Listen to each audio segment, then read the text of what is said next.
Thank you very much for attending the first FinTech webinar by Pakistan Fintech Network. Just to give you a little bit of idea as to the genesis of the Pakistan Fintech Network, this came about because we felt there was a very strong need for collaboration between banks and fintechs. My view is very simple, that banks are long on capital and short on innovation. And exactly the opposite is true for fintechs who are long on innovation and compared to the banks short on capital. And if collaboration can take place, we will see a force multiplier happening in the market based on the amount of capital that the fintechs have raised to date.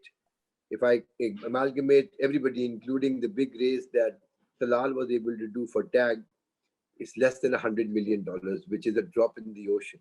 You cannot change an industry based on a capital of $100 million. So as you're seeing this year, we're having exponential increases. We've had a remarkable raise by Airlift of 85 million, followed by Bazaar. But both of these are non-fintechs. Fintechs have not been able to generate this kind of capital. With the coming of the digital bank with the requirement of $25 million, it's possible a couple of them may get partnerships where they can amalgamate this kind of capital. But typically of the 40, 50 fintechs which are in lending, in payments, in insurance, and in information, no one's been able to raise capital beyond 10 million. There are only two entities which have been successful at that level. So in my view, it's incumbent that we work with banks, where banks provide their balance sheet and their payment rails to the fintechs. So together, we can have material effect on the industry.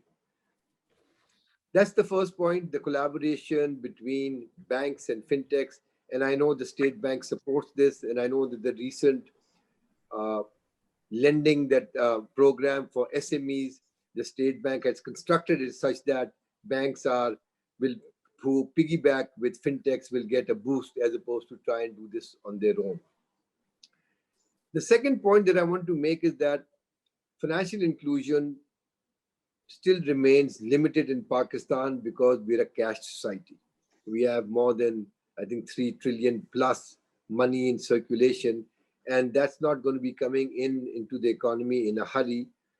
But we can partially change the situation if we build more effective use cases in the wallets. So the issue of opening a wallet finished a long time ago, thanks to the State Bank, for the level 0 account, the AMA account, and the mobile account, and now the RDA. So opening an account is no longer the issue.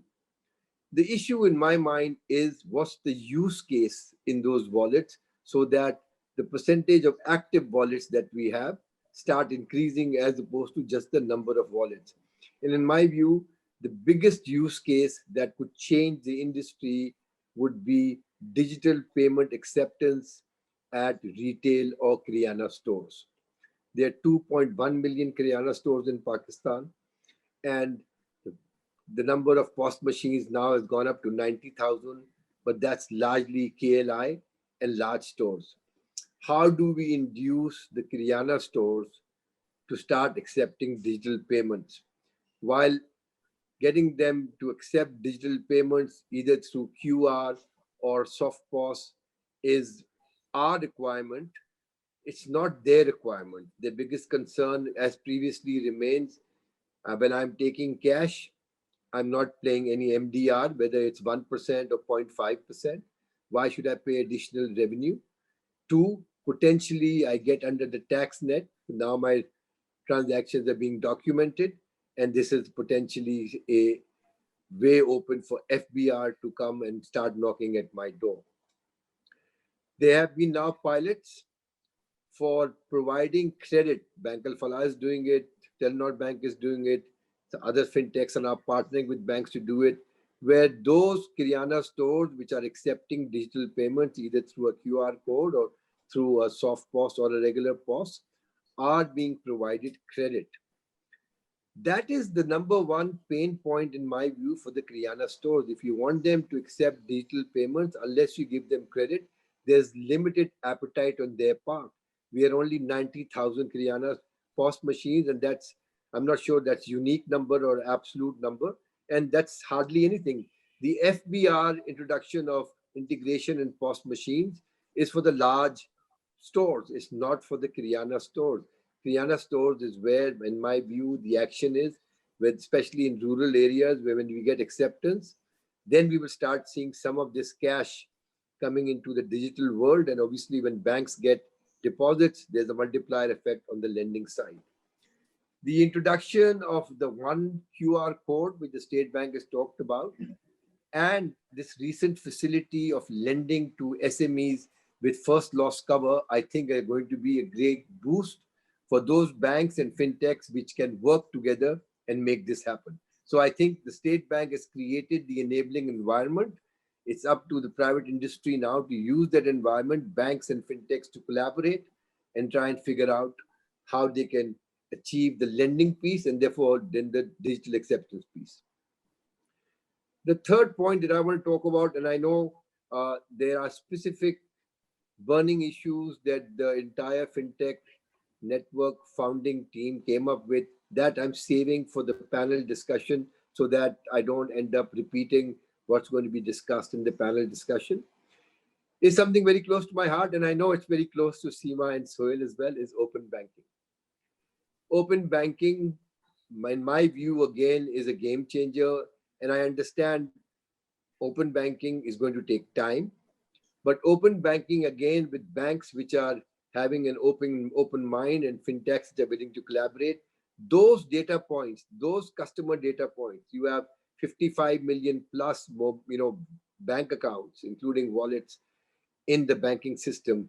The transaction history of those data points provided to fintechs based on customer consent will, in my view, lead to further product development by the fintechs. And obviously, there has to be a good commercial case so that all three parties, the customer, the fintechs, and the commercial banks, benefit. And equally important is customer protection and data privacy. And I know that the State Bank, Seema and Sohail are working on this with industry collaboration. I know it's going to take time, but in the last meeting, I felt that we are moving in the right direction. Although my view was we can move faster, but the private sector always expects to move faster. The regulator, because it has greater responsibilities, takes its own time. So I'm going to stop here. The 3 points that I made, I'll just encapsulate once again. I believe financial inclusion is going to be best tackled by collaboration between banks and fintechs. And both banks and fintechs need to figure out a win-win situation.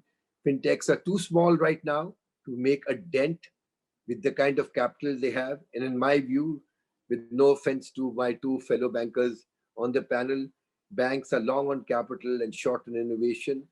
Their legacy systems preclude them sometimes from providing quick responses to what the market needs. And therefore, the collaboration would be ideal. And Pakistan Fintech Network has been established partly because of this.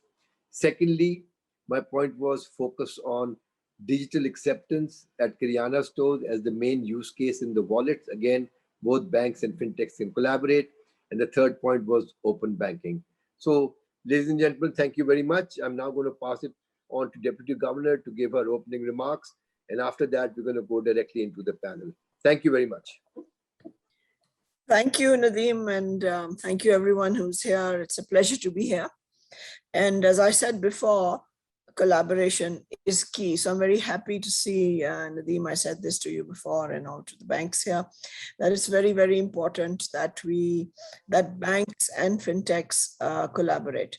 This doesn't mean that other people have different views. And I know that certain banks may have different views and certain fintechs may have different views, but I personally, Nadeem, you and I probably entered banking at the same time, more or less. And we have seen a lot of people talking about, banks are going to die, banks are dinosaurs for various reasons. Not technology. When I first came in corporate banking, it was disintermediation. They won't be needed. and I think Atif also would agree that they've heard this too many times, and banks have been around for 2000 years or more, and they will exist in way, shape, or form.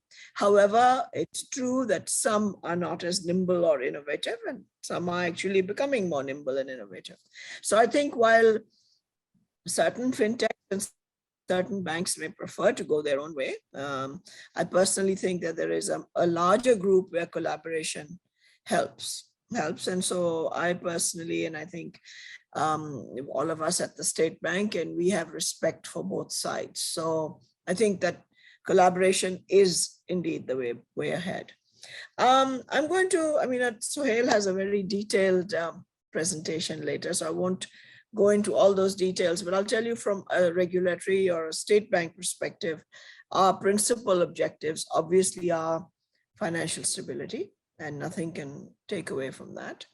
And now increasingly so, always there is security, and particularly cybersecurity, which is critical to all of us. And in recent days, we have seen some events that have obviously made us a bit more aware of that, and we are all working towards that. And then inclusion, obviously. And then, so those are our principal aims.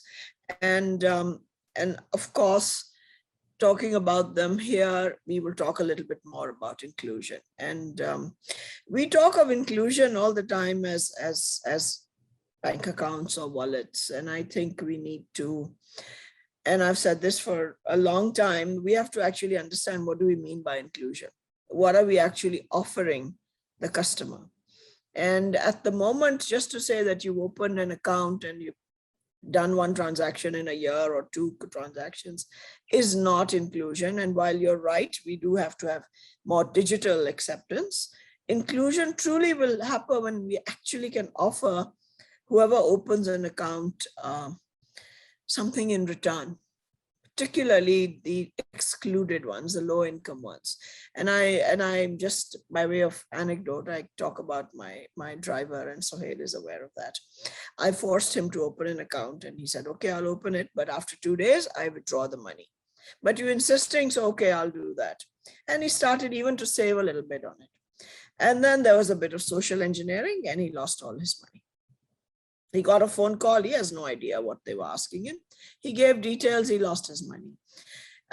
We managed to help him to get it back, but he says, I really don't want this. And what good is it to me? And until we can answer that question, we will not have inclusion. So talking about that, so what I would like to talk about is that we have to work to remove barriers to entry.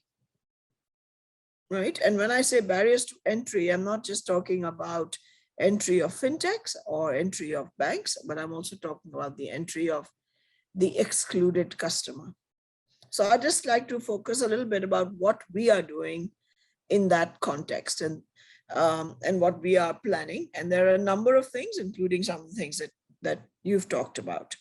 So the first thing we do is actually fix our own selves, right? So what we are doing, because until you're organizationally fit, and all of you know that having run organizations, is that until our own structure is fixed, both as a regulator, we can't really do that. So now we are in the process of setting up instead of what we call the payments group, it'll be called the Digital Financial Services Group. And that will have the payment systems and oversight department, an innovation and settlements department. And we are working with IFC and the Gates Foundation and others to actually set up an innovation office within the state bank, which will of course have sandboxes and all of that. But that is a key building block that we need, so that entry barrier becomes easier. The other things that we are doing, which is very important, is some things that obviously we've already done, which is giving licenses to EMIs and PSOs and so forth. The other barrier to entry is frankly bringing in open banking, as you talked about. Right, so that's again allowing both access to data, access to permissioned data, which is in short what it is, and also not just to banks, but I think we will have to move into other holders of data as well, So there is reciprocity. And both banks and telcos, for example, come to mind. And the fundamental question, which I think is still troubling everyone in their minds, and they may not even say it, is the ownership of data, right? So I think everyone will accept that the data is owned by the person that it belongs to, which is the customer, right? It is his or her data, but there are still obviously mental blocks because there are entities who have invested and they believe data is an asset. So that's where we are. That's where we come to another thing, which is a barrier to entry, which is pricing.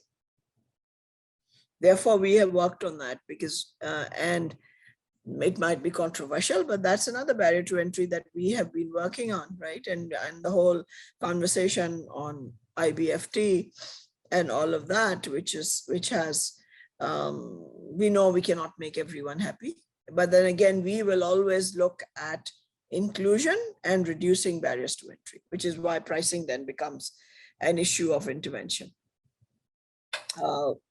Arguments both sides, but for us, again, that becomes R. The other thing that we're doing, again, which is the digital banks, that's also removing a barrier to entry. Our consultation is over and we are hopeful that in a month or a couple of months, we will have the rules out and it's open. There is interest outside the country. There is interest within the country and there is interest in collaboration. Again, I think, especially for those outside the country, collaboration is the best model. And we are getting interest from diverse countries as far away as South Africa or China and so forth. And then again, that will be a challenge. Digital onboarding, that's another barrier to entry that we want to remove. And again, we've made progress and those regulations and also taking a guidance from what we achieved in the Russian digital will happen. So, and then the last very important part of removing barriers to entry is interoperability. And if we can remove that, again, when we're working on that, we've done some work and we're going to get that standard QR. Again, we will be reducing barriers to entry. So that's my theme, that we will look at it always as a regulator from that perspective, which means that everyone is welcome, whether it's banks, fintechs, but as long as they improve inclusion and true inclusion. Coming back to true inclusion, we will have to learn to lend to those people. And I know that you worked on nano loans and so on, and the experience can be painful and we are learning, and which is why you talked about what we call SAF, which is SME Asan Finance. And that is the real reason why we brought it in, and we brought it in at a small level. It's only 10 million rupees. Again, we are trying to, on the SME space, removing barriers to entry. So if that happens, we will have people who come, banks who come in on their own. But I think we have, as you said, with a fintech, it will make a big difference. The challenge to all of you, and I see that, is how for the banks and the fintechs to work together. And that is a challenge that perhaps entities like yourself can help to bridge, because what is happening very often is that there may be an entity that is very good at lending. When they come into the banking system tends to take over and then stifles them. And then the experience can become very difficult. So there is many cultural things that need to be resolved, and which is why I'm glad that you have banks and you have CEOs and people who are going to actually break those barriers. Because the reluctance, or that I can do it all, and while this particular fintech wants to lend in this way, I still must go to my credit and they will still go back into their corporate banking way of thinking. And then that becomes, so I think one of the biggest barriers that we find is cultures within both the fintechs and the cultures within the banks. So I think how we break those is going to be something that we try to do, and therefore we try to use our regulatory powers as well. For example, on inclusion, we're doing the banking on equality, right? And we're actually now saying that we're not going to be gender neutral anymore. We're going to be gender intentional. We're going to actually dictate. We have dictated on mortgages too. It may not be a popular thought, and I'm sure there are other views as to how it should be done, but and Atif is smiling. But the way we've done it, and I feel very personally invested in this to some degree. We've done it and we've pushed it because the other things are just simply not working. Then how can you have high street banks that don't do mortgages? While when they look at their corporate books, eventually they find they possibly have lost more money in the last 10 years than they ever do in their consumer banks. So that was basically, you had talked about 3 pain points, which was one was regulatory. And yes, they are. And we are trying to, as you know, play a role in that in our stakeholder meetings, try to bring the principal regulators on the table and also working with them bilaterally. So we have now got a team going on with FBR. We are also going to work with PTA and try to work on this whole social engineering piece. And we are working with NADRA too, both when we come on the stakeholders meetings, but our own forums as well. So that we're trying to assist on that.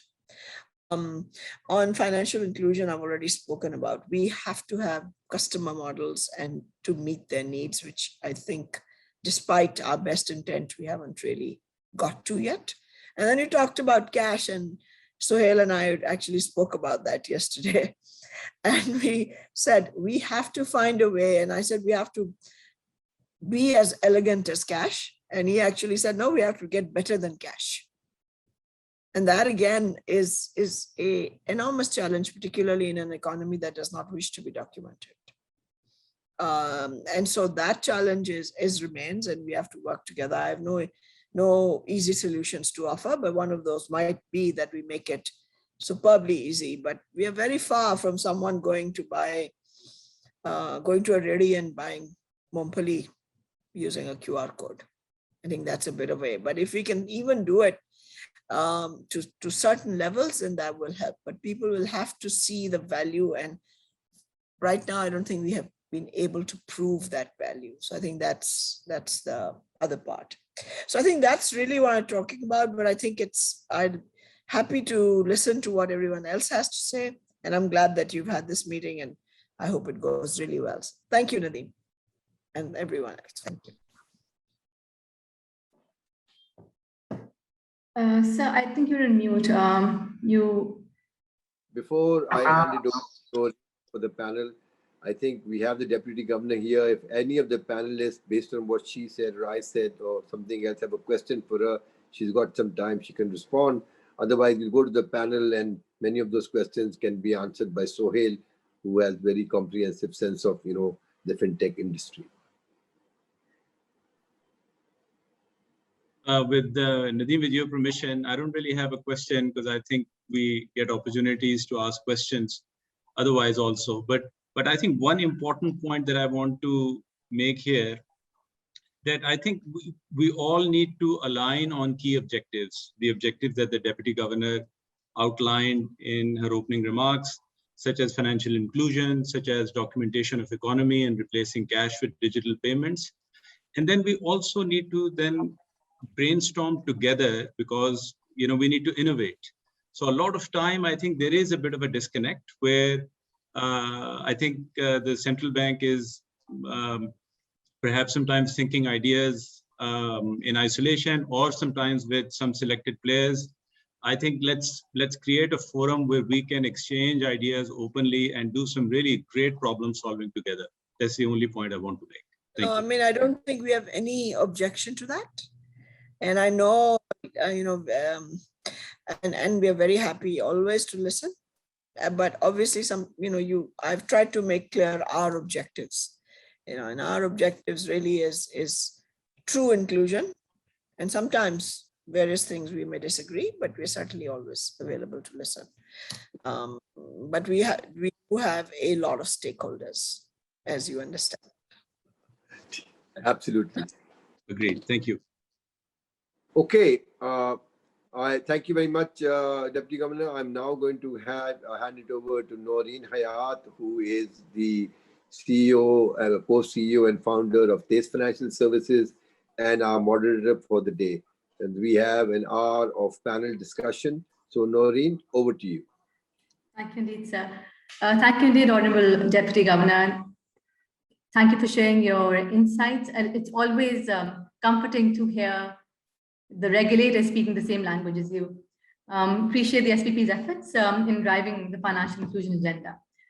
Well, building upon the stage set by Mr. Sen and Ms. Deputy Governor, we are stepping into our star-studded panel discussion today. And amongst us, we have Mr. Suhail Jawad Saeed, who's the Director of Payment Systems Department of the State Bank, Mr. Atif Bajwa, the CEO of Bank Al-Falah, Mr. Mudassir Aqil, the President and CEO of Telena Microfinance Bank, and Mr. Talal Gondal, the founder and CEO of TAG. In today's discussion, we hope to arrive at some tangible takeaways to address key challenges in three core areas, and these have been highlighted by Mr. Hussain and Deputy Governor as well earlier. And these, firstly and foremost, are the digital onboarding of merchants and individuals. Secondly, interoperability and QR-based payments. And thirdly, adoption of digital payments at scale. Well, Pakistan has star power when it comes to digital uptake. We see with our fifth largest population, a 130 million population with people under 30, and this Gen Z and the younger population actually is even larger than that of the United States and Indonesia.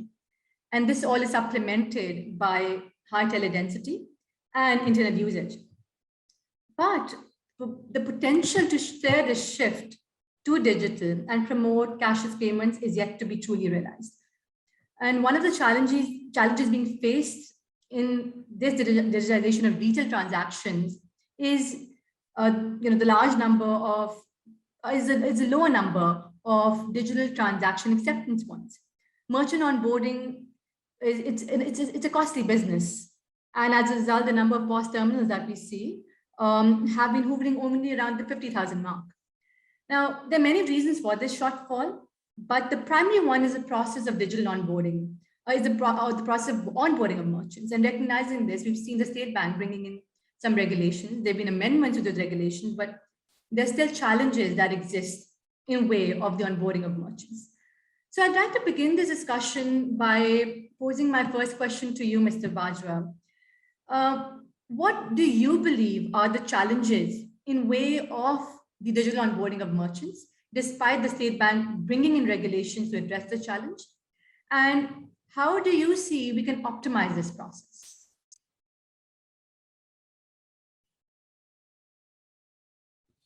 Thank you, Noreen. And Assalamu alaikum, Simaji and Nadeem and Suhail Saab and Mudassir and Talal. Very nice to be on the panel with you.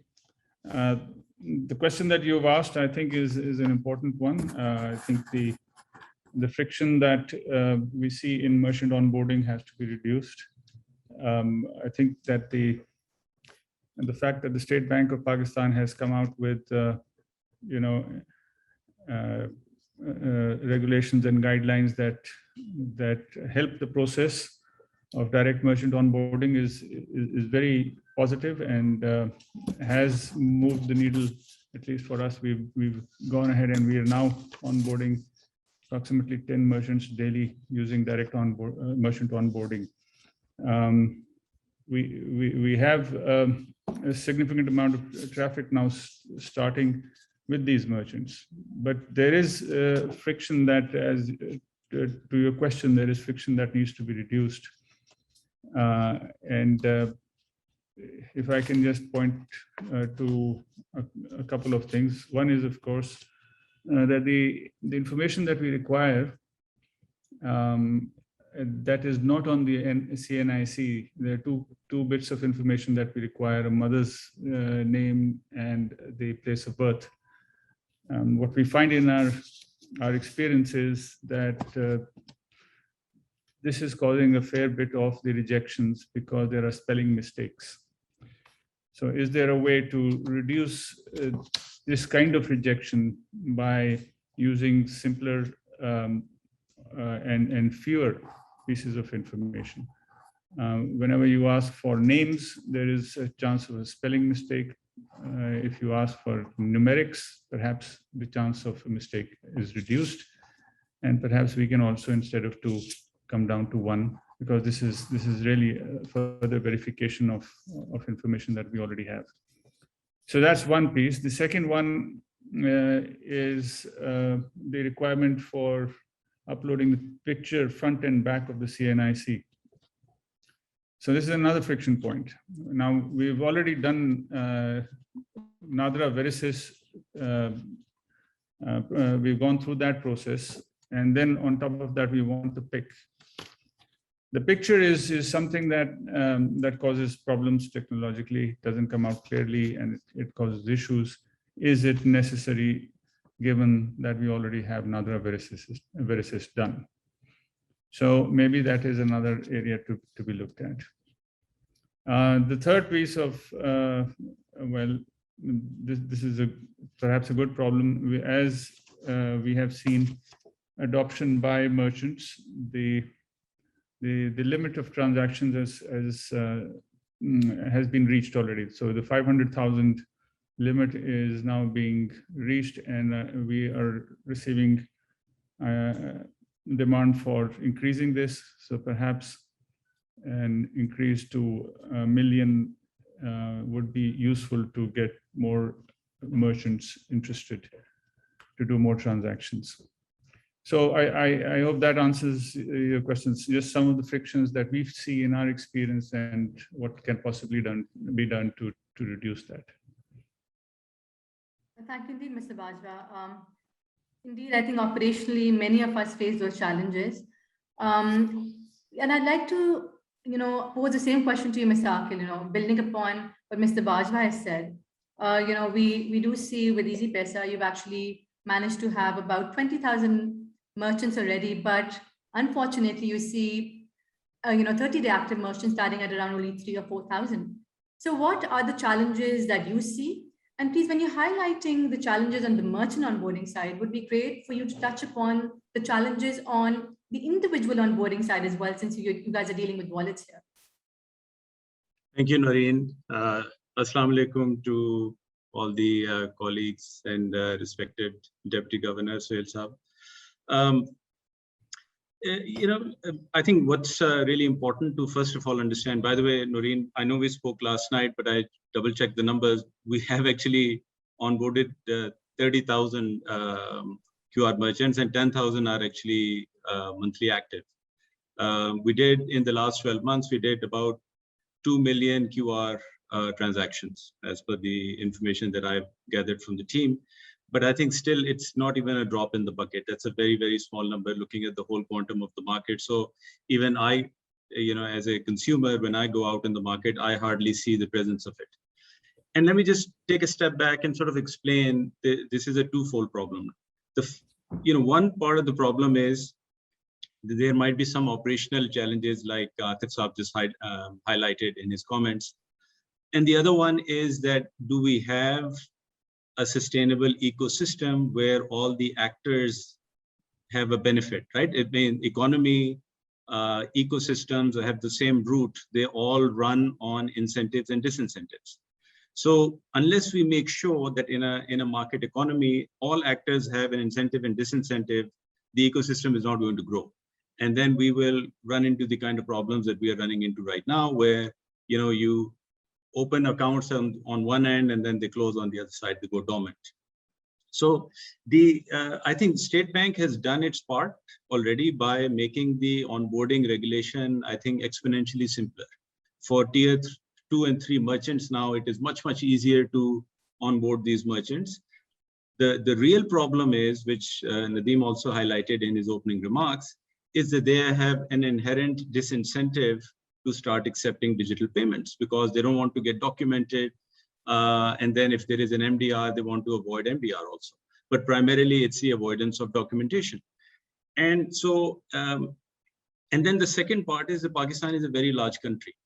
And when you whenever we introduced this new kind of service, you have to balance supply and demand, right? So I mean, think about, I think a good analogy would be that how when Uber enters a market, you will never hear Uber saying that Uber is entering Pakistan. Uber will always talk in the terms of how many cities they're operating. And they would say that, oh, Uber is now in 200 cities across the world, or 300 cities. And what they do is that on day one, they make sure that they curate the whole thing in such a way that there are enough rides available, and then there are enough people requesting rides at the same time. If you mismatch any of those two things at one point in time, if I request a ride and if I'm waiting for 2 hours for the driver to show up, I'm not going to do it again. On the other hand, if I'm a driver and I'm waiting for a ride all day long and nobody is calling, then obviously I will look for an alternate to make my living.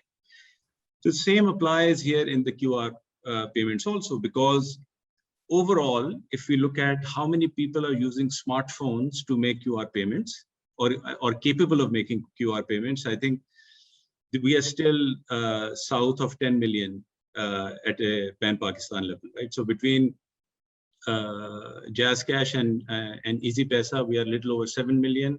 And then I think probably we can club all the other smartphone wallets roughly in no more than 3 million. So on a 10 million total population, we don't have critical mass to try to have hundreds and thousands of QR merchants all over the country, because then people will not be going to them to start making QR payments. That's one critical gap. So what ends up happening is that acquirers like us in JazzCash and HBL, etc., we go and onboard the merchant, and then what we try to do is to drive transactions on that merchant, and then we start throwing promotions.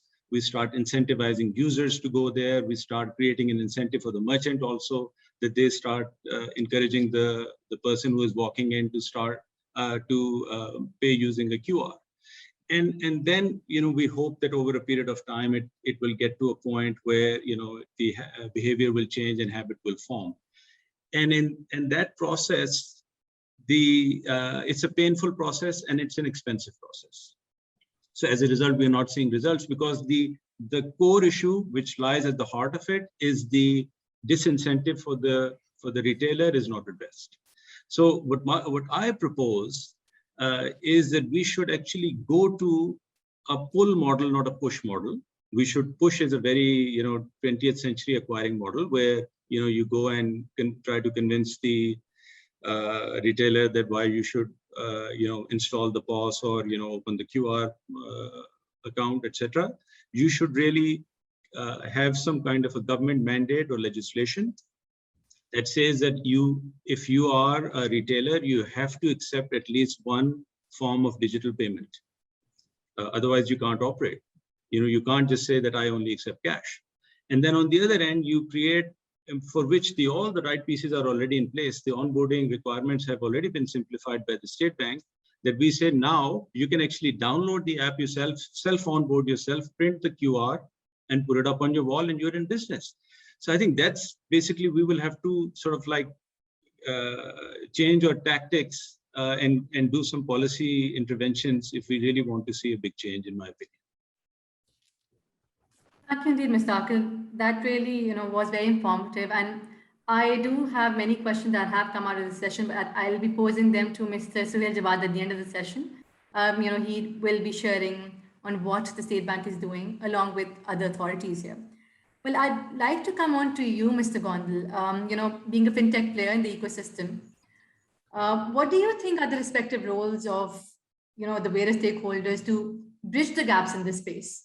Whether it pertains to collaborations, as Mr. Hussain and even Mr. Bajwa has spoken of earlier, or, is it technological innovations, the likes that actually could solve the operational inefficiencies that banks are currently facing on onboarding.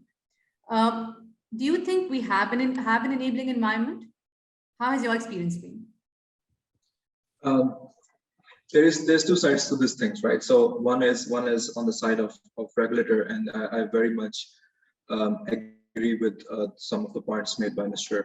Mudassir in terms of mandating retailers to accept digital payments.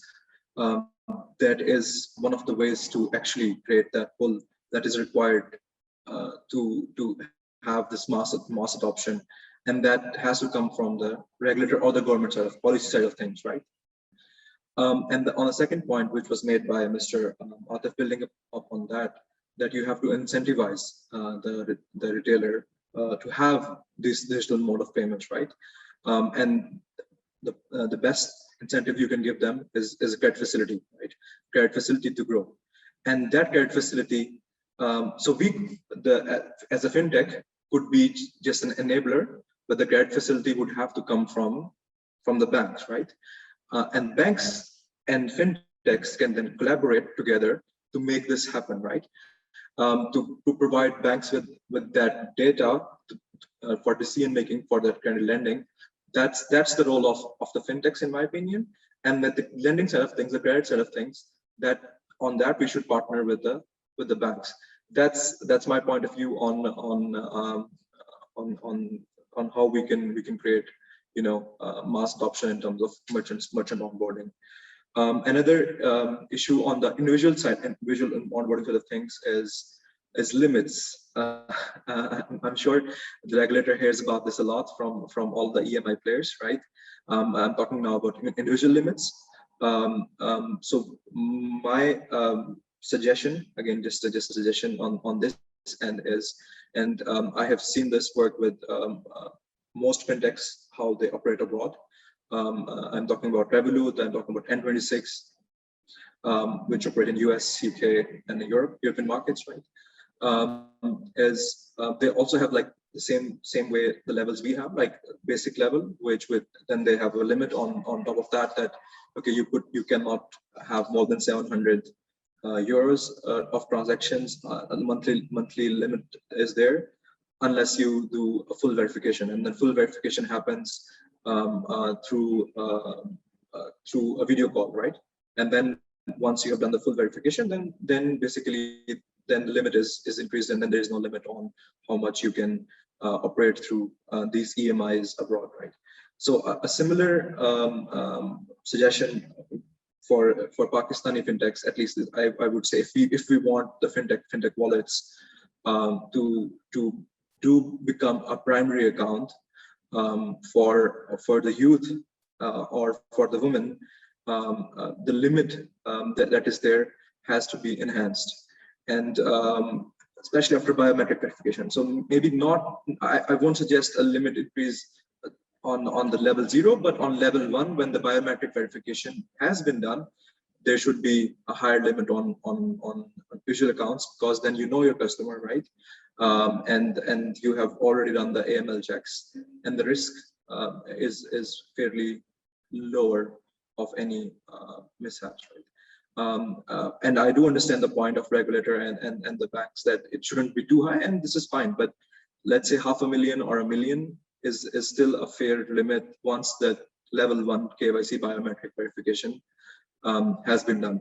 And also, if you, again, on the point of merchants, if you go to merchants, again, if the limit is 500K, 500,000, that would also be something that would limit the mass onboarding or mass adoption by merchants, in my opinion. Thank you, Mr. Gondal. That definitely is, very productive. That would be very productive. And interesting that you mentioned about, proof of life verification. We see that happening in countries like China, smile to get a loan. And, a lot of other challenges that are being faced by banks right now could be resolved by these technologies. Coming back to you, Mr. Bajwa, we are witnessing a lot of collaborations that are happening between, the new age fintechs and seasoned incumbents like yourself. And, now we're talking about interventions such as open banking that are not only important, but also urgent. What, in your view, is standing in way of this, or is needed to actually drive the successful agenda towards open banking? Naren, I think before I go into open banking, I'd just like to perhaps make a comment or two just to support what my other colleagues have said. I think it's absolutely critical to ensure that there is an incentive that incentive structure of different kinds is put in place to have merchants adopt digital payments. And so one of the things, of course, has been mentioned is that there should be value created through the possibility of lending to these merchants. But of course, the transactional cost that we have through MDR is also considered high, and there is every need to try to reduce that MDR down to zero over time. Most fees like that, transactional fees, should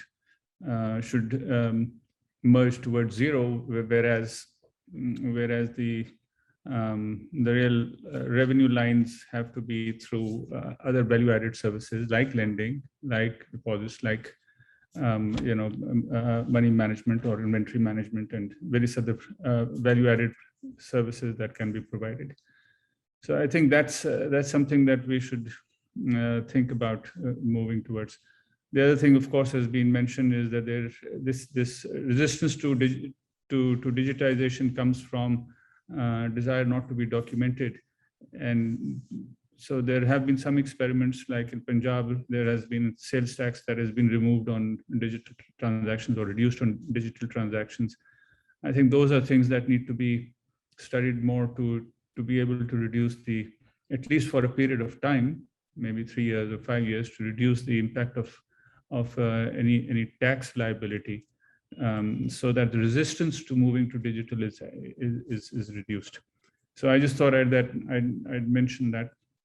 Coming to your point about open banking, I mean, clearly we're moving into a new era of through collaboration, giving products and services to customers at their own desire. And so that's a very, very good ambition to have for everybody, but it's not an easy one to do. So it requires, of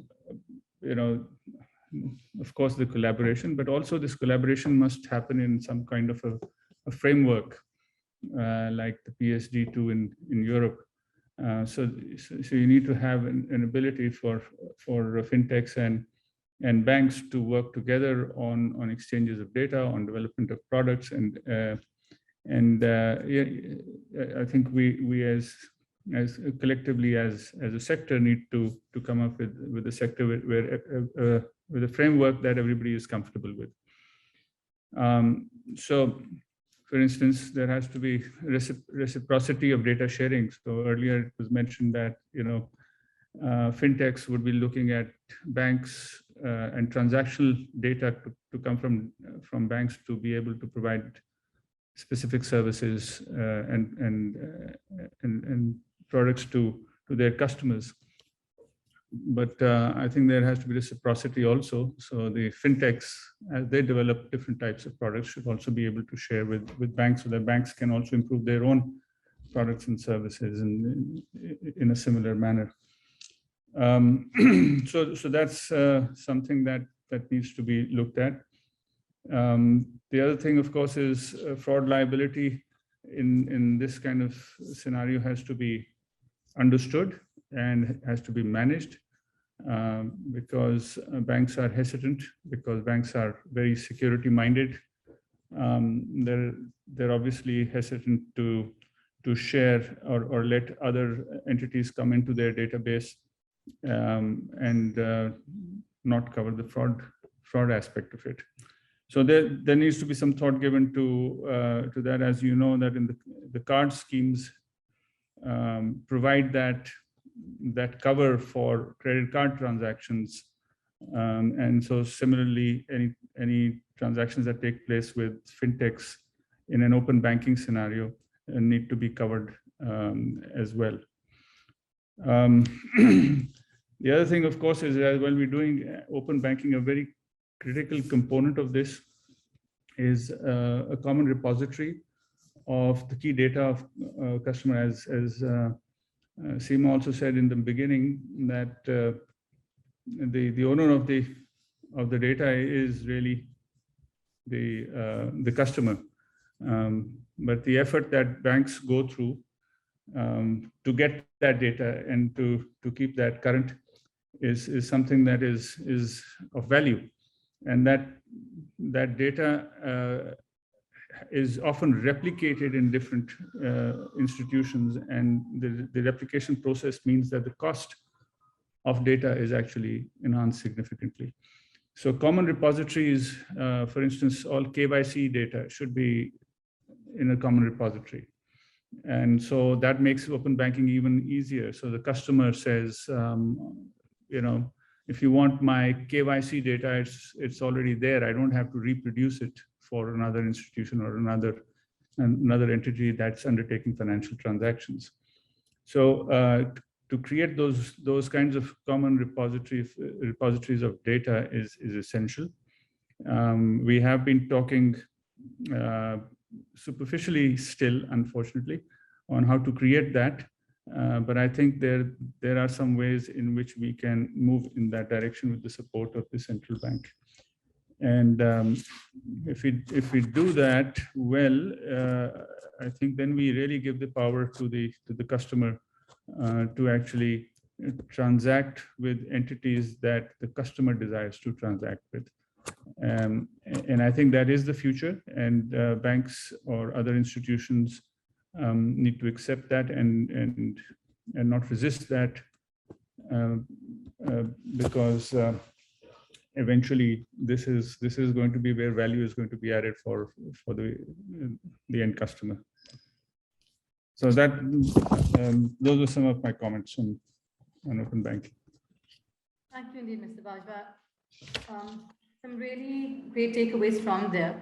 I think, Mr. Akhil, you coming from a telco bank perspective, we see both commercial banks and telcos who reside on a lot of data. How have you been looking into this? We do see EasyPaisa, has been working as a platform. We see a lot of partnerships happening there. What's your view on the open banking agenda, and how are you opening up or aligning your vision with the fintechs and the players in the market? Noreen, thank you. Very important question. Before I answer this question, you had actually asked me a two-part question, and I didn't answer the second part of it, which was how can individual onboarding can be enhanced. I'll try to answer that because it's very important. I'll try to answer that in 60 seconds, and then I'll come to your main question here. I think it's very important that we make sure that as many people can open a digital transaction account and start transacting with as little friction as possible, right? So typically what happens is that our funnel, the way it works is that between the time we get somebody to download the app, and then they go through various stages of registration and then eventually KYC, there is about 80% loss of between the time somebody has downloaded and by the time somebody has actually cleared the KYC. And some of the reasons for this loss in the funnel is already highlighted by Atif Saab, and Talal also touched on it, that various requirements of NADRA data, translation errors, etc. But I think there is an opportunity here that we create even a below level 0, a very restrictive entry level account, where we collect the MSISDN, CNIC, etc., this kind of information, but don't necessarily run it through the KYC process. Allow them to do for a 6-month period in a without cash out possibility 2 or 3 transactions, like a utility bill payment or mobile top up, and put a very small cap on it, like maybe a 5,000 rupee.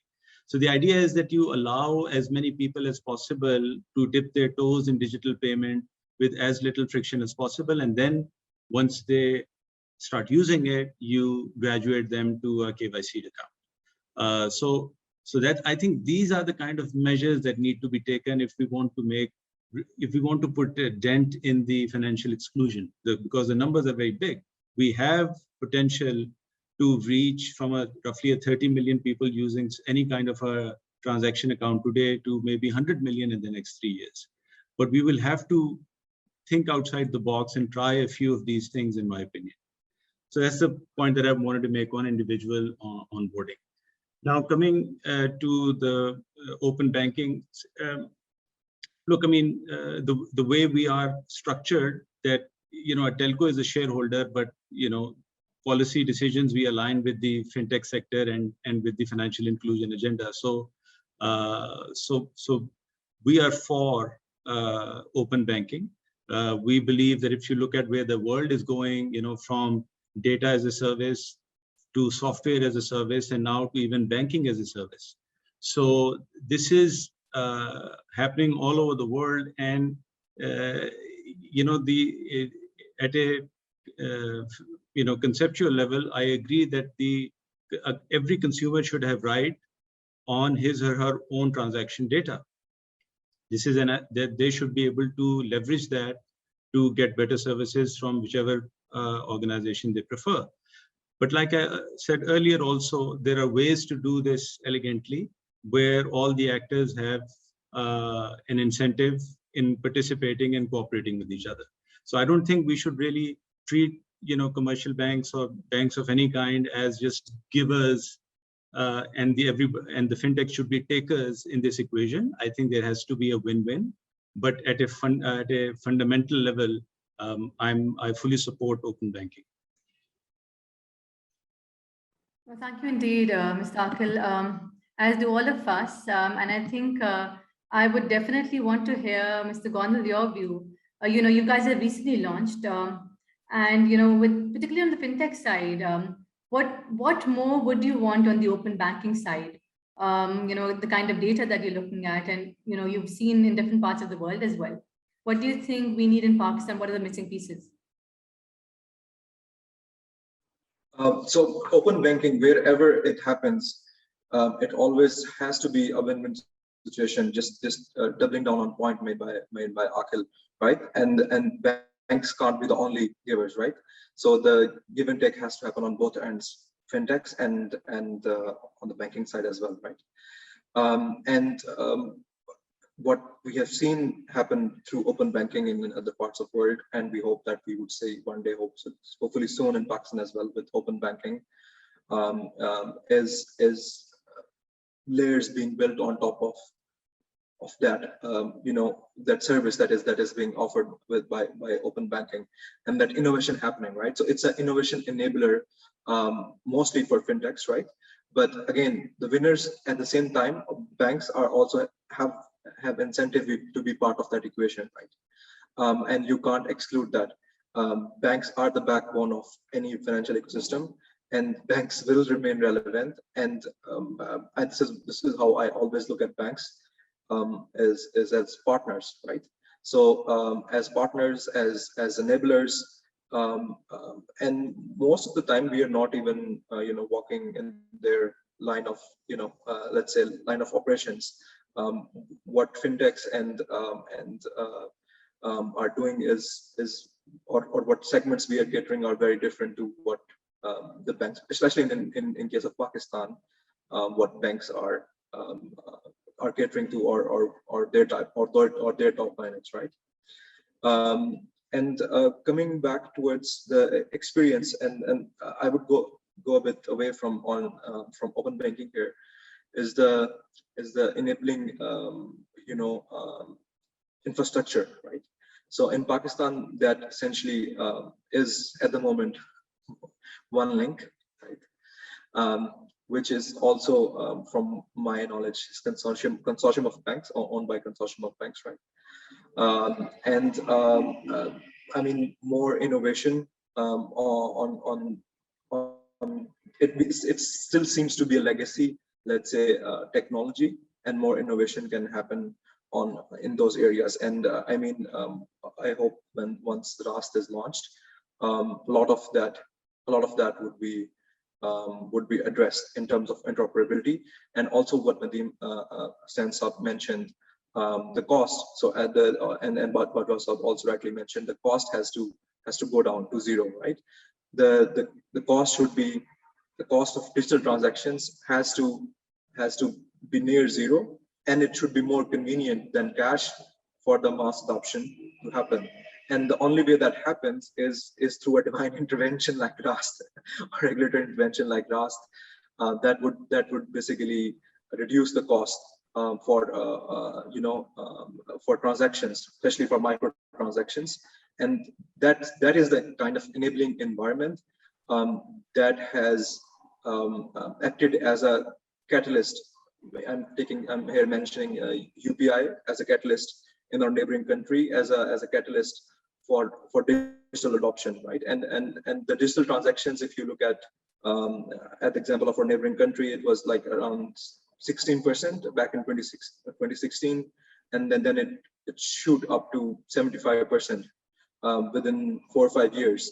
And the main enabler there was UPI and some other policy changes that, coupled with innovation and innovation happening on fintech side and also the banking side of things, drove that number so high. So we hope RAST could be that enabler to start with. Open banking, to be honest, since we have so many different systems operating, even with the one link, we are still communicating on some of the banks are communicating on still ISO rather than API. So it's going to take some time to get there. Let's put it this way. But once we get there, the adoption, I hope, would be a lot quicker. Right. Thank you. Right. Thank you. Well, I think we'll now I'll take the discussion to the next part of the agenda today, and we have some questions in the chat as well, particularly with regard to this section, and that's about interoperability and the adoption of QR-based payments. Now, after MasterCard launched QR codes in Pakistan back in 2015, various players have tried cracking the QR payment space, but unfortunately, adoption has remained painfully low by customers as well as merchants. The State Bank has recently announced the introduction of a unified QR code that will allow payments by users from any digital application, eliminating the need to have separate apps. And this is expected to enable merchants to enhance usability and drive digital payments at a low cost. I'd like to come back to you, Mr. Akhil, and this is a question in the chat as well. We understand QR it's failed to have a payments revolution in Pakistan. Like in other countries like China, India, and even Brazil. What do you feel, has lacked here? And, particular question with regard to the pricing and the MDRs and how dynamic QR codes can actually play a role. Do you think that at all has a big implication? And will the new initiative of the State Bank in terms of the unified QR code resolve this challenge? Noreen, I think we need to address the fundamental issues before QR payments can scale. As I outlined earlier, that there is a massive reluctance on part of the merchants because of the fear of documentation. So we will have to create a disincentive, and which is, I think, is a policy intervention is required there, so that they don't have this option of continue to declining digital payments. That's one part. The other one is that, frankly, we don't have critical mass in the market yet. We are still at below 10 million smartphone users using wallets. I think this number needs to increase. And in order for this number to increase, we need to address some onboarding. They're not necessarily challenges, but we need to remove some more friction for an entry-level account, in my opinion, so that we can increase this number exponentially. There are some operational issues also with NADRA, etc., that we talked about. Of course, all of those would help as well. But I think that's one part. And then I think we need to worry about, as a third step, where interoperability comes into play, and MDR, etc.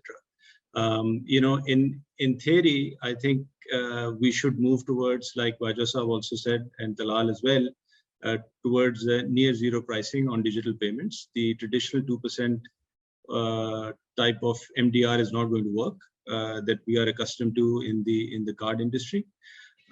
And then lastly, I think the the interoperability at a conceptual level, no qualms about it, no question about it, right? But I think we need to very carefully think this through, that what happens to the incentives and disincentives for the acquirers that exist today, right? Because sometimes in these things conceptually make complete sense, but in practice, there are, in an ecosystem, there are many players involved. So I think that really needs to be carefully looked at before we say there will be only one QR and everything else will be abolished. And because then all the acquirers would say, why should we lay down the rails on which everybody else can come on top of it? So then everybody will sit back and wait for each other to go and do the acquiring. So I think that's very critical. So we need to think this through, but conceptually completely agree that there should be interoperability. We should move towards near zero MDR. But before that, there are some foundational issues that I highlighted that need to be addressed, in my opinion. No, noted, absolutely. And I think we have questions on this particular topic with regard to, how utility, companies, the large bases and all types of customer pricing needs to be reduced, for customers to adopt it. Also, in terms of, basic smartphones having the ability to transact with, digital transactions. The same question to you, Mr. Bajwa, Alfala has been working on this. What do you feel has to be done here in addition to the steps Mr. Akil has mentioned?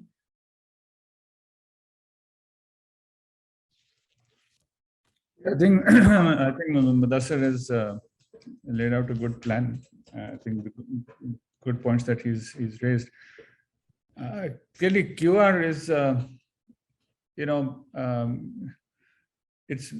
it has friction today, but it's also the cheapest to deploy in terms of aiding transactions. So it's something that we need to encourage. So one of the points that I think Seema had made earlier, better than cash. How do you get to be better than cash? You've got to get something that's really cheap to deploy and cheap to run. So clearly, QR is something that's very cheap to deploy. There are no POS machines of that sort.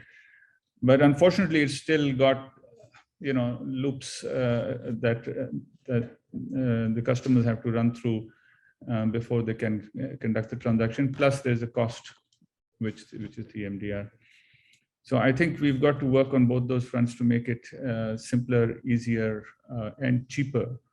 And I think we've talked about that enough, but we have seen that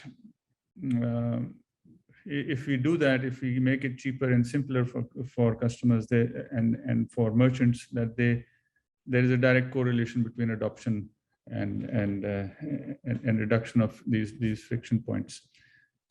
I think as far as this uniform standard QR approach is concerned, it's very welcome.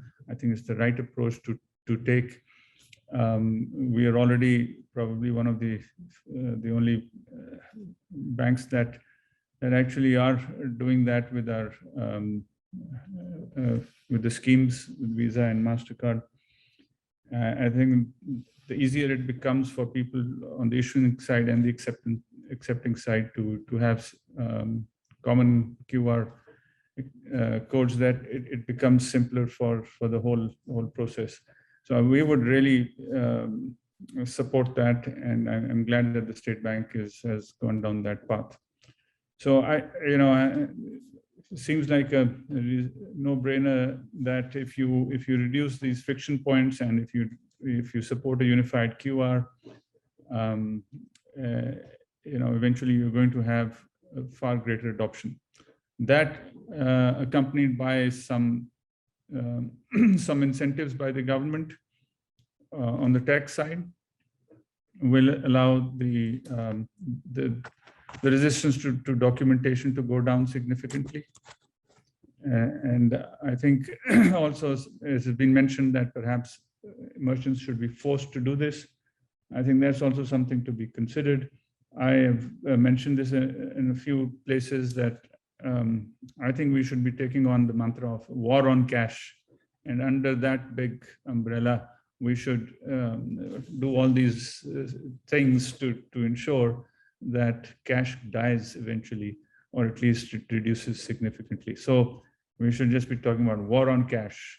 And that war on cash has to come, as a mantra from the government and the State Bank of Pakistan. And we'll all participate very willingly and forcefully. Absolutely, war on cash. I think it's a part of the Better Than Cash Alliance.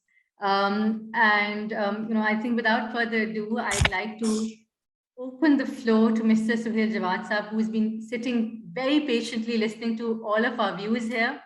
I think, I hope, sir, these discussions right now were more food for thought for you, not that we're not already thinking about it. I understand you have a presentation that you'll be making and covering these challenges, but I'd still like to pose these questions that you could answer, in your session here. Is, just comment on some of the recommendations made by the panel here and the impact of the regulatory interventions so far that you've already made. Also, it would be very helpful to learn of the role of the authorities such as NADRA, PT and FBR. How are they working towards a cohesive framework with the SPP to drive this agenda? So over to you, sir. Thank you, Noreen. How much time do I have for the presentation? So you can take about 10 minutes would be perfect, and I'll just hand over the floor to Mr. Nadeem Hussain to close this discussion then. Thank you so much. Thank you, Nadeem Saab, Assalamu alaikum, Wajwa Saab, Mudassir Akhil Saab, Talal Gunil Saab, and everyone. Assalamu alaikum. I think a lot have been said today about the electronic payment acceptance. So I'll just try to club this into this one big bucket or terminology, which we call electronic payment acceptance. And I'll just start sharing my presentation. I'll try to quickly go through the presentation because a lot of things have already been said, and I don't think it would be a good idea for me to discuss everything here. But I've taken some notes, and I'll try to quickly, answer those questions. So let's start with the historical perspective and what is the electronic payment acceptance or digital payment acceptance in Pakistan? What was it like? So primarily it was dominated by cards and credit cards in Pakistan. And acceptance has traditionally been a loss-making industry in Pakistan. Acquiring has been making losses, and that's because of the banks, too much attraction to the card issuers like Visa and MasterCard. They have their own MDR and interchange schemes, which is highly tilted in favor of issuance. And as a result, our industry, as far as the cards are concerned, they have become an issuance industry.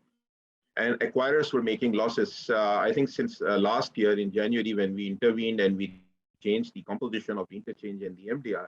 Before that, it was making losses, but after that, we have been seeing some good activity in that area. And unfortunately, the new fintechs or EMIs, they are also too much. Everybody wants to issue Visa and MasterCards, and that is one problem. I think I saw a question on the question answer section here as well, that the State Bank should do something to bring down the MDR and the interchange. But the thing is that these international schemes are not regulated by State Bank. They have their own terms. And unfortunately, the terms that they offer to issuers are much more attractive in the shorter run. And the issuers, which are the banks or anybody else who wants to issue cards, they don't realize that they end up paying a lot of money to these schemes in the long run. The second aspect of these schemes is that the cards are usually issued to people with certain income levels, certain credit history. So as a result, the cards, I think the cards have become a source of financial exclusion for most of the populations in Pakistan. And traditionally, there was a lack of presence of non-banks in the electronic acceptance space. I think that was primarily due to regulatory dysfunction. So I'll take some of the blame as far as State Bank is concerned. Even when we issued branchless banking regulations, it had to be a bank-led model. So it was mostly the payment space was supposed to be the domain of banks, and non-banks were not there. So since 2008, a lot of things have changed. We've got our own payments act in Pakistan. We've got a real-time gross settlement system. We've got branchless banks operating with a large number of agents who really serve the people on the main street or down there on the roads. And then we've got rules for PSOs and PSPs. So that's when we, in our 2014, we opened the doors for non-banking entities to come and offer gateway services. We also have got non-banking acquiring now happening, and I think it's gaining traction in Pakistan. EMIs regulations are there, and we've got a number of new EMIs in different stages of their, of launching their businesses. In 2019, we launched the regulations for digital onboarding of merchants. So it was for banks and for EMIs. And I know I talked to a number of regulators and international professionals on that. They really appreciate State Bank's this step. They very few regulators actually thought about having the facility or enabling the remote KYC and onboarding of merchants. And but unfortunately, I think since then a lot of activity is happening in this space, but we still have to go a long way. And then we are working on QR codes. I talked about how we changed the MDR and interchange share last year, and then remote onboarding like Russian digital accounts, and of course RAS. So these are some of the things that we were working on. And of course, there is the National Payment System Strategy, which actually gives a roadmap for and identifies areas in which the regulator has to intervene. So for example, we need to work on payment infrastructure, we need to work on enabling regulatory frameworks, and we need to strengthen our oversight function and all that. So I'll just skip this slide. I'll skip the status of EMIs and PSOs and PSPs. One important aspect that we have talked about, the Deputy Governor also talked about it, and it's the trust and security in digital payments. I think that's the first aspect. The industry needs to work on improving customer trust on the digital payments themselves. And it's not just cybersecurity, not just social engineering, it's overall customer experience. And we have issued a lot of regulations in that. And I think a number of these regulations have been instrumental in improving the customer trust on digital payments, but still a lot of work needs to be done. As a result of these, of course, good numbers, we are increasing every year, but I always, it's not like I am a negative person, but I always look at the size of Pakistan. We are the fifth largest country. We have got so much potential in our country. We've got about more than 130, 140 million adults who should be able to use digital banking. And when we compare these numbers with those numbers, it's I think we have a long way to go. So I'll skip on to this slide, which I thought I'll discuss today. And what are the lessons that we have learned during the past few years? And I think the first is, and we've talked about the cash and the war on cash. I really like Latif Saab's phrase, the war on cash. So that's true. But see what we are asking the customers. And I say this to my colleagues in State Bank. When we talk of financial inclusion, what are we actually talking about? On one hand, there is a customer who earns 30,000, 40,000, 50,000 rupees. His clothes are not even, when he will wear those clothes and go into a bank branch, nobody will even let him, come into the branch. And we are asking that customer that if he wants to be able to use digital payments, that customer should open an account or a wallet, conduct a due diligence. And for due diligence, we are saying that if you have just NADRA biometric done, you will only get a limited amount of wallet size. Otherwise, if you want to increase the wallet size, you have to go and give more documentation.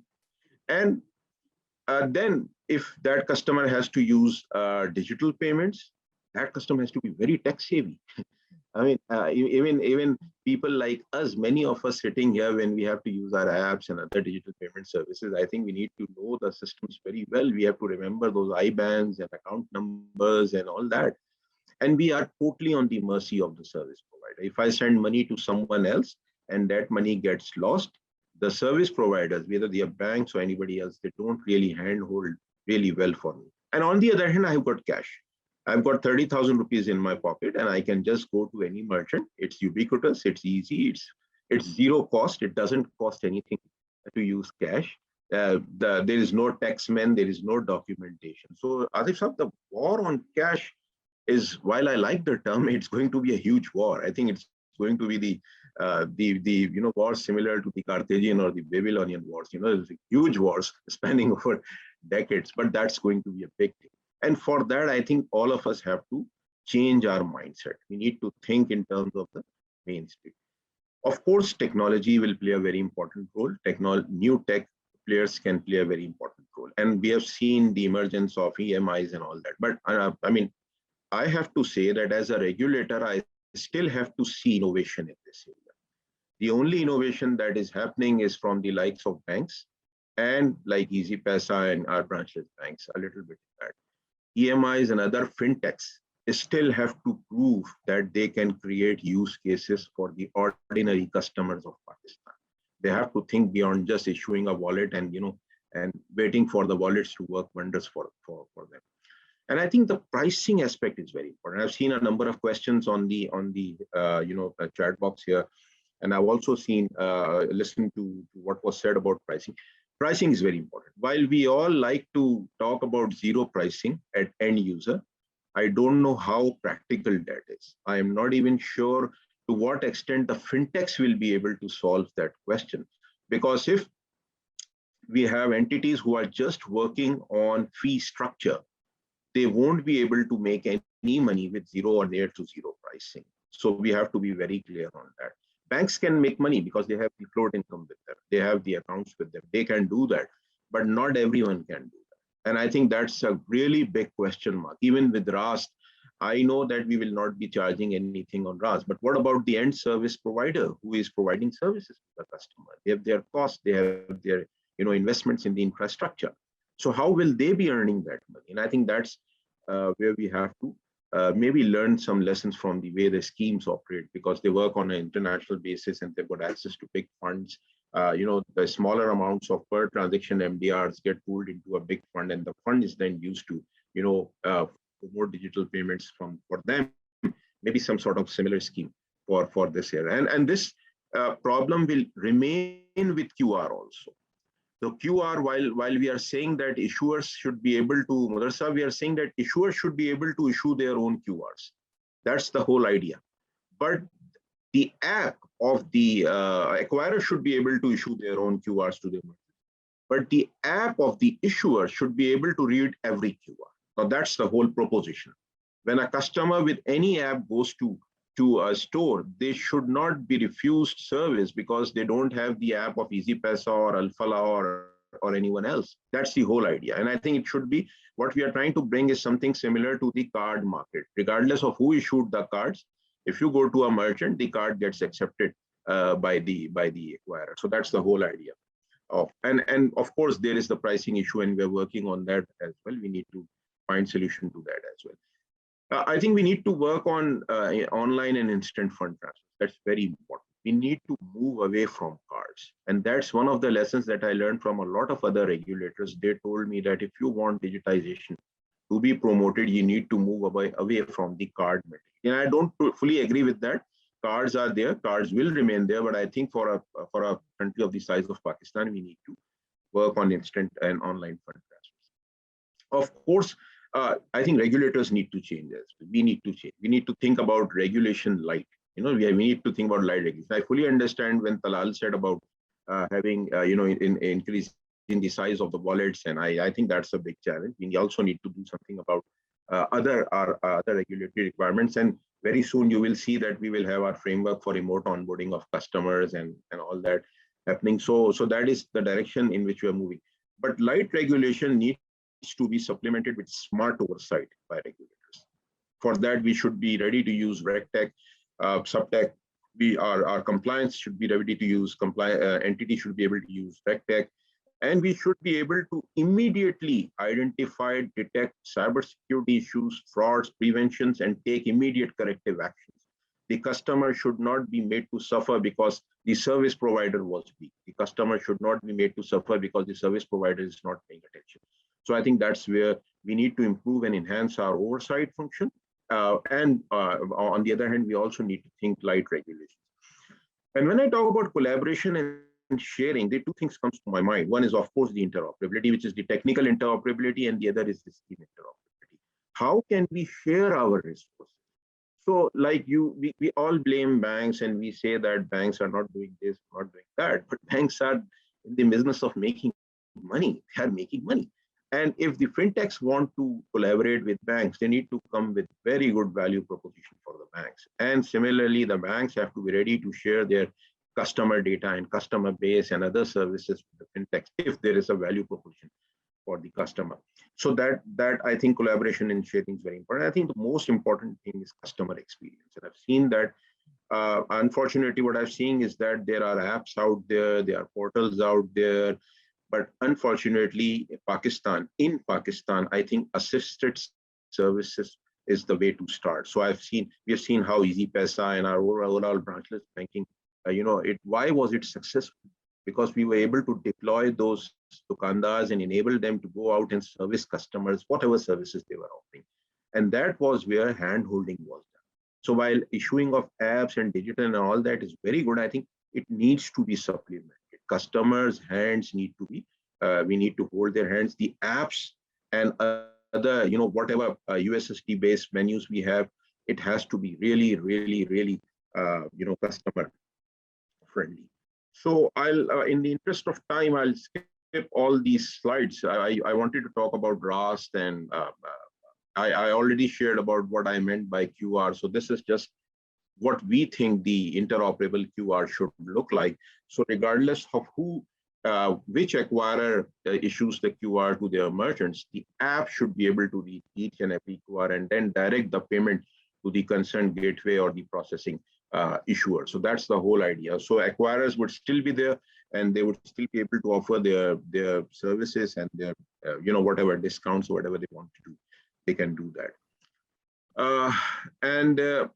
We have already issued the first framework of the standard QR, and hopefully we are looking forward to issuing the QR standard by the end of September. A lot of Atif Saab has very elegantly talked about open banking, so I will not repeat what open banking is, but there are certain concerns that as a regulator we need to think about. So one is, of course, how the data and other services would be shared, and we think it should be through APIs, and API should be standard. Their specification should be standard. Second is operational guidelines. So we need to be very clear about what will happen in what, because on one end, while we'll have the banks, on the other, we'll have mostly the TPPs, the third-party providers who are not regulated. So how do we handle with them? How do we handle them? What security standards do we have? And I think that becomes very important in the light of recent cybersecurity events around the world and in Pakistan as well. So what type of security standards are there? And user experience, including customer protection, including how do we protect customers, how do we determine liability, and what fallbacks do we have for customers. So I think these are very important. Some of the areas in which we are thinking and we are working and we are devising our own framework is what type of data would be shared, what type of services would be shared, which type of participation would be mandatory or voluntary, and how will the whole governance thing works? How will the standards be set? How will the pricing be set? And of course, cost and data privacy, portability, and all that is very important. So this is something that we have been working on. So what is the future direction? This is going to be my last slide today. So this is, of course, open banking. I think it's something that we need to work on. We'll move very slowly, but we'll continue to work on this because we need to leverage on the roles of fintechs, and we need to leverage on the roles of the new technology, especially the API technology that we have, and we need to move towards that.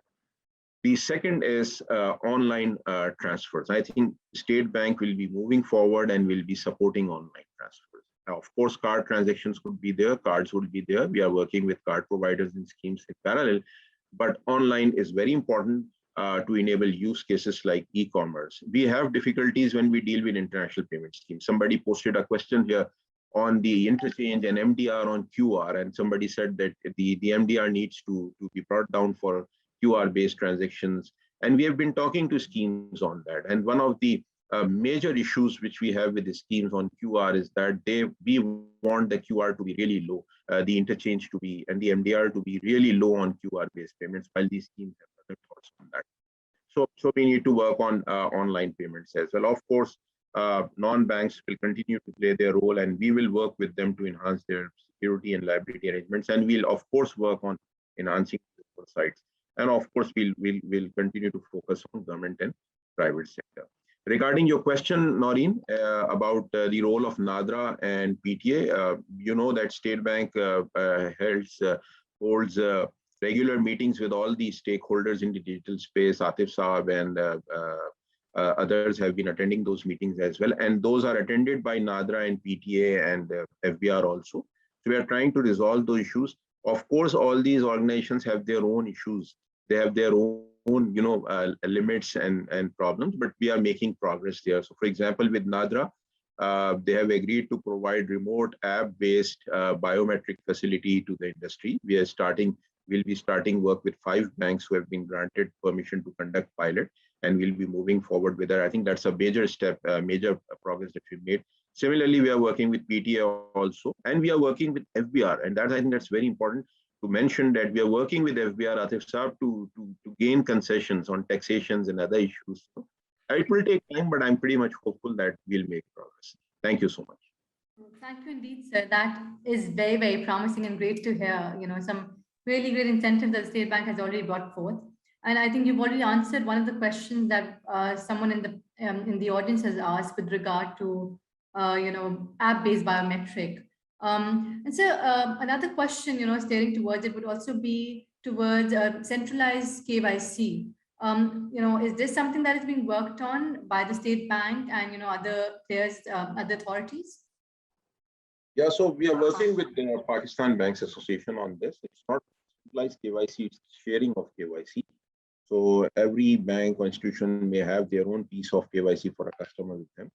And we're working on how we can actually work with all these banks together, so that the customer doesn't have to conduct KYC again. One example is Roshan is one example, Roshan Digital Account, where a customer, if he wants to open an account with any of the brokers for stock exchange investment, they can actually get KYC from the banks. Banks can share it with them. So we've enabled them. So we are making progress in that, and we are working with Pakistan Banks. Lovely. This would be very powerful, even for the challenges of onboarding, both for merchants and individuals. We hope this would address those challenges. Well, I'd like to, express my gratitude to all you esteemed panelists. It has been a very, very productive discussion today, and we hope to transform the takeaways from today into a white paper.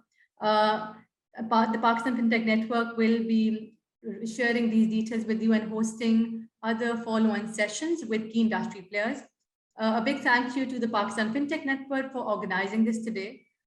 This is the start of many more fruitful discussions to follow. With that, I'd like to hand over to Mr. Nadeem Hussain to close the session for today. Thank you, Noreen, and thank you for a very well moderated session. And thank you to all the participants for very productive and thought-provoking ideas. I'd just like to sum up in a couple of minutes some of the thoughts that were expressed. On the merchant onboarding, I think the key theme for me that came away was that how many customers exist who can actually use a digital payment at the merchant. So, I mean, the point that Mudassir had made, that 10 million wallets are on smartphones, the rest are on feature phones. So if you have QR code, how will a feature phone person actually use it? Be limited to the merchants. The point that Sohail made is very well accepted, that the one QR code, I think, is a great idea, because you're talking about the accepting bank having an app that accepts the QR code that exists at the merchant. But the point that was earlier made by several participants, that is, these are, in my view, small roadblocks. The major roadblock is the reluctance of the merchant to get documented. And with the previous FBR, we had a session, and actually in the State Bank, and he had agreed in the State Bank that he would consider a tax holiday for the low-level merchants to actually encourage them to start using digital payments and not worry about the tax implication. Unfortunately, Mr. Shabarzadi left, and that particular thread has not been picked up. This is something that neighboring countries have done to enable small Kiryana stores to actually accept this fear of documentation. There was a 3-year tax holiday for digital payments for acceptance at these merchants. And I think something like that needed. You know, Talal mentioned a phenomenal increase in the cash to digital transactions in India, but I would caution that bulk of that increase came because of the change in currency, where they had no choice but to go to digital payment, and the base level increased significantly. And after that, even when cash got introduced, many people, including the rickshaw driver and the rediwala, had become used to digital acceptance. And as a consequence, there was a major change. I'm not suggesting we let go of the rupees 5,000 note, because that would be a major disruption. There was huge GDP and economic growth consequences in India. But the benefit obviously was that a major change in this war on cash was achieved when the 5,000 rupee and the denomination, changed. The zero MDR for me poses a problem for the simple reason you have acquirers and issuers. So if you have zero MDR, unless the acquirer is making enough money, how will you pay the issuer? Because the issuer expects to be paid when their customers will come and use a payment using the QR code of an acquirer. So there has to be a balance between either the acquirer is doing lending or has other value-added services and is capable of paying a 0.5% interchange to the issuer, other the issuer will have no incentive for their customers going to the use of using QR codes. And as I said, QR codes, as mentioned by by Atif, is far cheaper than installing POS machines. Using soft POS converts existing phones into POS, converts non-presence cards on e-commerce into presence cards just by using NFC-enabled cards. An NFC-enabled card between debit and credit cards are close to 10 million in Pakistan. On the merchant onboarding, I would totally subscribe that we need to reduce the friction, and some of the points raised and recommendations done, including Mudassir. How do we decrease the friction? And something I think I'm so sure Sohail has taken into account, that if you already have varices done, why do you need the front end or back end? Can't we convert that into video-based KYC or a facial recognition KYC or a voice recognition, so that electronic means single, once you've taken the varices, if you do want something, the taking on a front and back is convoluted, it increases the customer journey. And if our single lens is the customer journey, then surely we can think of other KYC related automated things which don't have this major fallout of 80% to 10% from app loaded to customers converted. On the interoperability side, I must say I disagree, and I respect everybody's opinion. It's something that both Sohail and participants know. I think open banking is something. This is a railroad like RAST, and the State Bank mandated RAST, and the State Bank mandated limits for banks to do mortgage lending because in the greater good of the customer. In my view, this is not for the greater good of the fintechs, it's for the greater good of the customer. We have less than 10 million borrowing customers in Pakistan. The entire banking industry, entire commercial banking industry lends to less than 1 million active customers. So if this can lead to 10 to 15 million customers, notwithstanding the point that Sohail Jawad has raised about customer security, about data security, there has to be a better way and a faster way of doing this. We've seen in countries, private sector coming up with solutions like Plaid, like Brick, which actually have not waited necessarily for the regulated transaction, the regulated framework like PS2 or GDPR to come across, and have been phenomenally successful. It's just food for thought. I don't think in open banking, very honestly, we're going to be able to please every player. And if we look for that, we'll be looking at another 3 years before we can get to something which will become operational.